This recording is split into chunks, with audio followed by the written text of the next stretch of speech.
आज हम संख्याओं की विभाज्यता के बारे में सीखेंगे।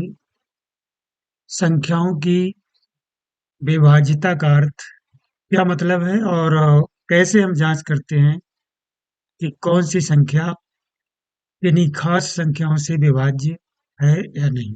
पहले हम देखते हैं विभाज्यता होती क्या। किसी संख्या के बारे में जब हम ये पता करते हैं कि ये संख्या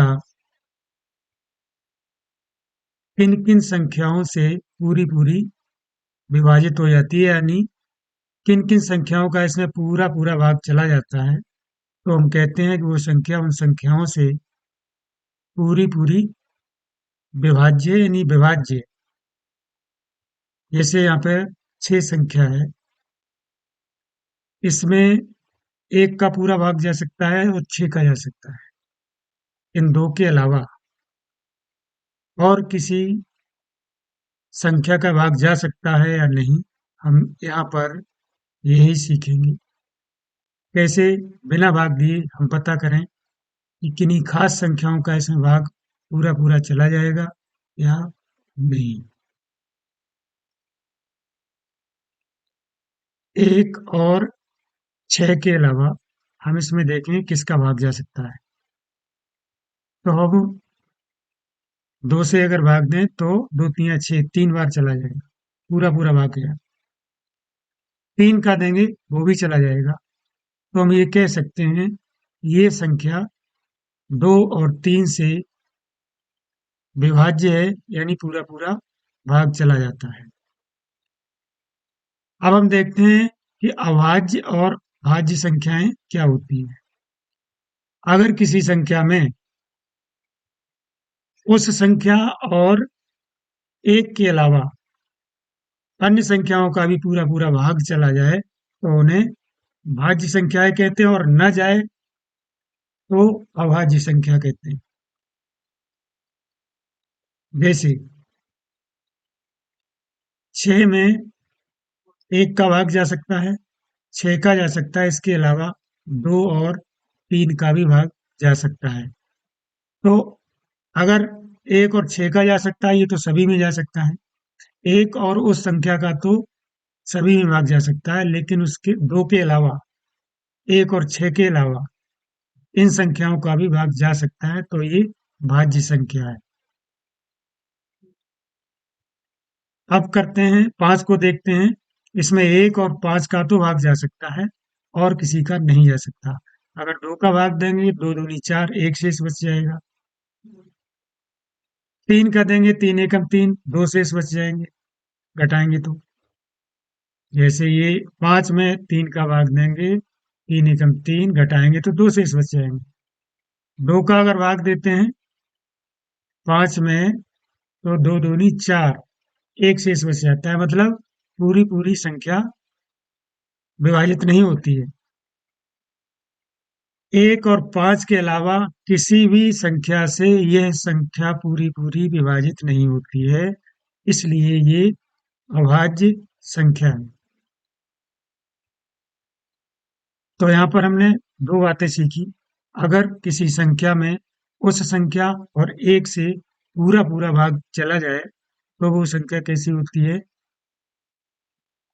उस संख्या और एक से पूरा पूरा भाग चला जाए और किसी से ना जाए, तब ये अभाज्य संख्या है। अमान्य नहीं, भाज्य माने पूरा पूरा भाग जाने वाला। और अगर उस संख्या और एक के अलावा अन्य संख्याओं का भी पूरा पूरा भाग जा सके, तब उसे भाज्य संख्या कहते हैं। यहाँ पर 17 ऐसी ही संख्या है। 17 में एक और 17 के अलावा किसी का भी भाग पूरा पूरा नहीं जा रहा है। 14 में देखें, एक का तो सब में चला जाता है और उस संख्या का भी सभी में चला जाता है। इसके अलावा 2 का अगर भाग दें तो देखेंगे ये पूरा पूरा भाग चला जाता है। 2 सत्ते 14। 7 का भी पूरा पूरा भाग जाएगा। 7 दूनी 14, और ये पूरा पूरा विभाजित हो जाता है। तो हम कहते हैं कि ये जो है भाज्य संख्या है, और 6 भी भाज्य संख्या है। 5 और 17 ये जो है हमारी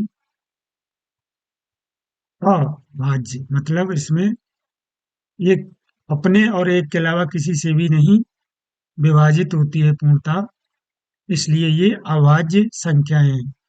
हमने यहाँ पर देखा अभाज्य और भाज्य संख्याएं क्या होती हैं। इन्हें हम रूढ़ संख्याएं भी कहते हैं, अभाज्य संख्याओं को प्राइम नंबर्स संख्याएं। यहाँ पर हमने देखा कि अभाज्य संख्याएं यानी प्राइम नंबर्स ये हैं। भाज्य संख्याएं जो हैं फिर से दो प्रकार की होती हैं। एक वो संख्या जिसमें दो का पूरा पूरा भाग चला जाए, उन्हें अलग कर देते हैं, उन्हें सम संख्याएं कहते हैं, यानी इवन नंबर्स। और दूसरा है विषम संख्याएं, दो के अलावा दो का भाग पूरा पूरा नहीं जाएगा तब वो विषम हो जाएंगी। यहाँ पर हम देख सकते हैं 12 संख्या है। 12 में एक का तो पूरा भाग जाएगा, 12 का भी जाएगा। इसके अलावा दो से देखें, दो का भी पूरा भाग जाता है, हम चेक करेंगे। दो छक 12 पूरा चला गया। तीन का भी आता है, तीन चौक 12। और चार का भी आता है, चार तिया 12। छह का भी आता है, तो दो, तीन, चार और छह का इसमें पूरा पूरा भाग चला जाता है। हम ये देखते हैं ये संख्या भाज्य संख्या तो है, लेकिन भाज्य संख्या में भी ये सम संख्या है, क्योंकि हमने भाज्य संख्याओं के दो टुकड़े किए, पहला सम, दूसरा विषम। अगर दो से पूरी पूरी संख्या कट जाए तो ये सम संख्या है, और दो से न कटे तो विषम, लेकिन भाज्य अवश्य होगी। तो 12 भाज्य संख्या है, और उसके भी अंदर ये क्या है, सम संख्या है। 15 की बात करते हैं, एक और 15 का तो इसमें पूरा पूरा भाग चला जाता है, लेकिन इसके आगे देखते हैं क्या ये संख्या अन्य संख्याओं से भी कट जाती है। दो से ये नहीं कटेगी, दो सत्ते 14 होता है, एक शेष बच जाएगा। मतलब अगर ये संख्या भाज्य है तो सम संख्या नहीं है। लेकिन देखेंगे तीन से कट जाता है, तीन पंजे 15, पांच से भी कट जाता है, पांच तिया 15। तो ये संख्या भाज्य संख्या तो है, लेकिन सम संख्या नहीं है, यानी विषम संख्या है।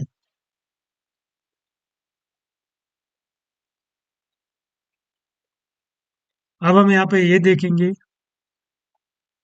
कि जो सम संख्या है बिना भाग दिए हम कैसे पता कर पाएंगे, कितनी भी बड़ी संख्या हो, कि सम संख्या है या फिर विषम है। इसमें इकाई का स्थान देख लेते हैं हम। अगर उसमें दो का पूरा भाग चला जाता है या वहां पे जीरो आ गया है तो वो संख्या सम होगी, ये तो हम पता कर सकते हैं। अगर वो संख्या कैसी है, भाज्य है। तो यहाँ पर देखें 107, ये संख्या सम नहीं है, सम संख्या नहीं है, भले ही ये संख्या भाज्य हो, क्योंकि इसमें इकाई का स्थान 7 आया है, और 7 में दो का पूरा पूरा भाग नहीं जा रहा है। तो अब हम ये भी देख लेते हैं ये संख्या भाज्य है अथवा नहीं। तो इसमें दो का नहीं जा रहा है भाग।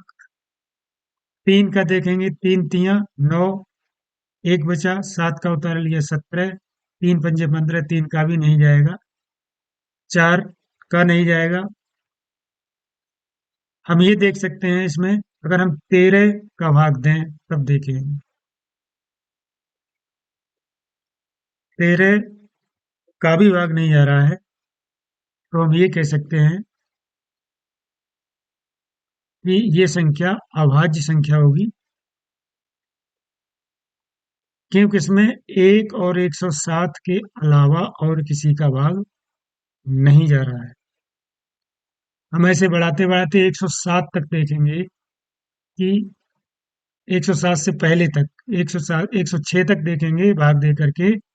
अगर किसी भी संख्या का भाग जाता है तो हम इसको भाज्य संख्या ही कहेंगे, लेकिन सम संख्या ये नहीं है। ये सम संख्या है क्योंकि इसमें इकाई के स्थान 4 है और उसमें 2 का पूरा पूरा भाग चला जाता है।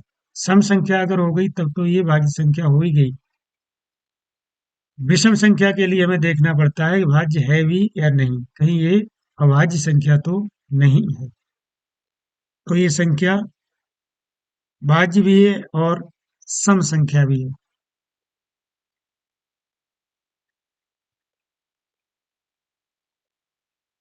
क्योंकि सम संख्या ये तभी होगी जब पहले भाज्य हो। यहाँ पर हम देखते हैं किसी संख्या की 2, 3 और 4 से विभाज्यता देखेंगे पहले। 2 से तो हमने देख लिया कि इकाई के स्थान पर या तो 0 हो या फिर इकाई का स्थान पे जो अंक है उसमें 2 का पूरा पूरा भाग चला जाए तो वो संख्या 2 से पूर्णतः भाज्य होती है, यानी सम संख्या होती है। तो इसमें इकाई का स्थान देखते हैं 2 है, ये 2 से भाज्य होगी। ये 2 से भाज्य नहीं है, 2 से विभाज्य नहीं है। विभाज्य का मतलब पूरी पूरी पूरा पूरा भाग चला जाए। ये भी 2 से विभाज्य नहीं है और ये 2 से विभाज्य है। हम अगर देखें तो ये भी 2 से विभाज्य होगी। इकाई का स्थान 0 है, आगे के स्थानों की हमें जरूरत नहीं है। इकाई के स्थान को देख के ही हम पता कर सकते हैं कि संख्या 2 से विभाज्य है अथवा नहीं। संख्या चाहे कितनी भी बड़ी हो, देखिए ये संख्या हमने बड़ी से बड़ी लिख दी है, बहुत बड़ी संख्या लिखी। हमने केवल इकाई का स्थान देखा है 8 और 8 में 2 का पूरा पूरा भाग चला जाता है, तो इस पूरी संख्या में 2 का भाग चला जाएगा। हम यहाँ पर दे करके देखते हैं।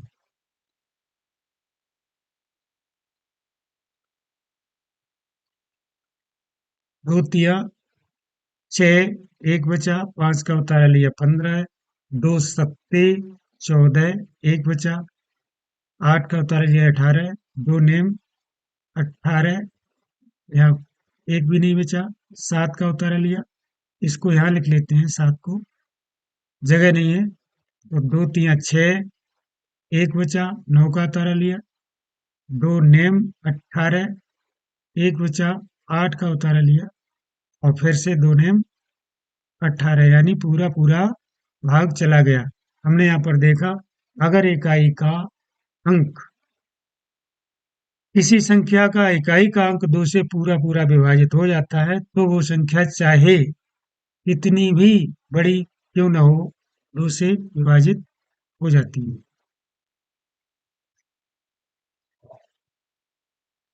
हम देखेंगे अगर 0 आ जाए बाद में तब भी वो संख्या चाहे कितनी भी बड़ी क्यों न हो 2 से विभाजित हो जाती है। यहाँ देखिए इधर के अंकों में कोई भी अंक एक को छोड़कर 2 से विभाजित नहीं है, लेकिन सिर्फ 0 की वजह से ये 2 से विभाजित हो जाएगी। भाग दे के देखते हैं। 2 तिया 6, 1, 5 का उतारा, 2 सत्ते 14, 1 बचा, 0 को उतारा 10, 2 पंजे 10, 7 का उतारा लिया, यहाँ पे ले लेंगे, 2 तिया 6, 1 बचा, फिर 9 उतार लिया, 2 नेम 18, 1 बचा, 0 का उतारा, 2 पंजे 10, यानी पूरा पूरा भाग चला गया है। तो जो हमने 2 से विभाजितता के बारे में बात की है कि अगर किसी संख्या के इकाई के अंक में 2 का पूरा पूरा भाग चला जाए या फिर इकाई का अंक 0 हो तो वो संख्या 2 से पूरी पूरी विभाजित हो जाती है। यहाँ पर हम 3 से विभाजितता की जांच करेंगे। 2 से हमने देख लिया है। 3 से विभाजितता की जांच के लिए अंकों का योग अंकों को जोड़ लेते हैं जितने भी संख्या में है। अगर उस जोड़ में 3 का पूरा पूरा भाग चला जाए तब वो संख्या 3 से विभाजित हो जाती है, चाहे कितनी भी बड़ी क्यों ना हो। 6 और 8 14। 14 में 3 का भाग नहीं जाता, इसलिए ये संख्या 3 से पूरी पूरी विभाजित नहीं है। हम यहाँ पर टेस्ट करके देखते हैं। 3 दूनी 6 और 8 का उतारा लिया, 3 दूनी 6, 2 शेष बच जाएगा। यानी ये संख्या 3 से पूरी पूरी विभाजित नहीं है। अगर हम देखें 105, इनके अंकों को जोड़ेंगे, 5 में 0 जोड़ा 5 और 1 6। इनके अंकों, इस संख्या के अंकों का जोड़ 6 हो गया है और 6 में 3 का पूरा पूरा भाग चला जाता है। हम भाग देके देखेंगे, पूरी पूरी संख्या विभाजित हो जाएगी। 3 तिया 9, 1 बचा, 5 उतारा 15 हुए, 15 में भाग देना है, 3 पंजे 15, मतलब पूरा पूरा भाग चला गया। जिन संख्याओं में, जिन संख्याओं के अंकों के जोड़ में 3 का पूरा पूरा भाग चला जाता है वो संख्याएं 3 से पूरी पूरी विभाजित हो जाती हैं। ये देखते हैं 7 और 1 8 में 0 जोड़ा 8 ही आएगा। 8 3 से विभाजित नहीं होता, इसलिए ये संख्या 3 से विभाजित नहीं है। ये संख्या 2 से विभाजित जरूर है क्योंकि इकाई का अंक 0 है। ये संख्या 2 से विभाजित है, लेकिन 6 4 10 और 11, 11 3 से नहीं कटता, इसलिए ये संख्या 3 से विभाजित नहीं होगी। मतलब ये संख्या 2 से विभाजित है, सम संख्या है, इसलिए ये भाज्य संख्या है।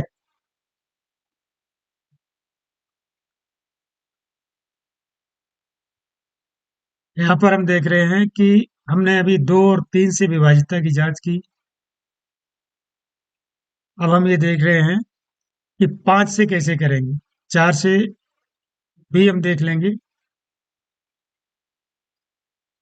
5 से देखें तो 5 में इकाई का अंक या तो 5 हो, 5 से विभाज्य हो, या फिर 0 हो, तो वो संख्या 5 से विभाजित हो जाती है।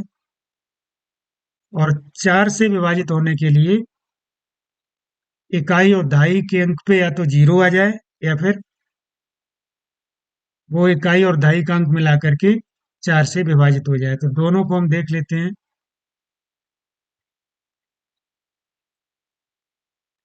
इसमें इकाई का अंक 0 है, 5 से विभाज्य हो गई। 5 के लिए नियम ये है कि या तो इकाई का अंक 0 से कट जाए या फिर 5 से विभाज्य हो, या 5 हो। 5 से विभाज्य का मतलब या तो 0 हो या फिर 5 हो, दो ही बातें हो। यहाँ 0 आ गया, ये 5 से पूरी कट जाएगी, ये भी 5 से पूरी कट जाएगी, इकाई का अंक 5 है। दो ही बातें हैं, 0 या 5 हो तो 5 से पूरी पूरी कट जाती है। देखते हैं भाग दे करके ये कटेगी या नहीं कटेगी। 5 एकम 5, 2 बचा, 8 का उतारा लिया, 5 पंजे 25, 3 0 का उतारा, 5 छक्का 30, कट गई। यानी हमारी बात सही है। 765 को देखते हैं। 5 का भाग दे करके, 5 एकम 5, 2 बचा 26, 5 पंजे 25, 1 बचा, फिर से 5 का उतारा, 5 दिया 15,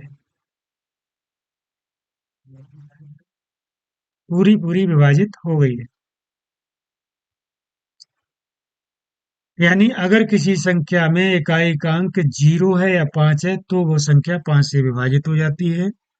2 के लिए, अगर इकाई का अंक 2 से विभाजित है या फिर 0 है तो 2 से विभाजित हो जाती है। 3 के लिए हमने देखा अंकों का जोड़ अगर 3 से विभाजित है पूरा पूरा तो संख्या 3 से विभाजित हो जाती है। अभी तक हमने 2 3 5 से सीख लिया है। 4 की बात कर लेते हैं। अगर इकाई और दहाई के अंक 4 से पूरे पूरे कट जाएं तो वो संख्या 4 से विभाजित हो जाएगी, या फिर डबल 0 आ जाए, इकाई और दहाई की जगह 0 0 आ जाए तो यहाँ पर ये संख्या 4 से कट जाएगी, क्योंकि 24 में 4 का पूरा भाग चला जाता है। 52 में देखें, 13 चौक 52 होता है, यानी 4 का भाग चला जाएगा। डबल जीरो आ गया, इसमें भी चला जाएगा, और इसमें देखें तो इसमें नहीं जाएगा, इसलिए ये संख्या 4 से नहीं कटेगी। हम इन दोनों संख्याओं को विभाजित करके देखते हैं। ये तो कट जाएगा, 4 तिया 12, 4 एकम 4। इसे देख लेते हैं। 4 तिया 12, 3 बचा, 2 का उतारा लिया, 32, 4 का भाग 32 में देना है, 4 अट्ठे 32, यानी पूरा पूरा भाग चला गया। क्योंकि इकाई और दहाई के स्थान पर जो अंक आए हुए हैं, उनमें 4 का पूरा पूरा भाग चला गया है। अगर इसमें देखते हैं, 1700 में 4 का भाग दे करके, तो 4 चौक 16, 1 बचा, 0 का उतारा लिया 10, 4 दूनी 8, 2 बचा, 0 उतारा लिया 20, 4 का भाग 20 में, 4 पंजे 20। यानी हमने यहाँ पर देख लिया है कि इकाई दाई का स्थान मिलाकर की संख्या का अगर 4 से विभाजित हो जाता है, तो वो संख्या 4 से विभाज्य होती है। या फिर इकाई और दाई के अंकों पर 0 0 आ जाए दोनों पर, तो भी संख्या 4 से विभाज्य होती है। तो अभी तक हमने देखा 2, 3, 4, 5 से विभाज्यता। आगे हम देखेंगे 6, 11 से विभाज्यता कैसे चेक करते हैं। कुछ खास अंकों की सरल विभाज्यता है, वो हम देख रहे हैं।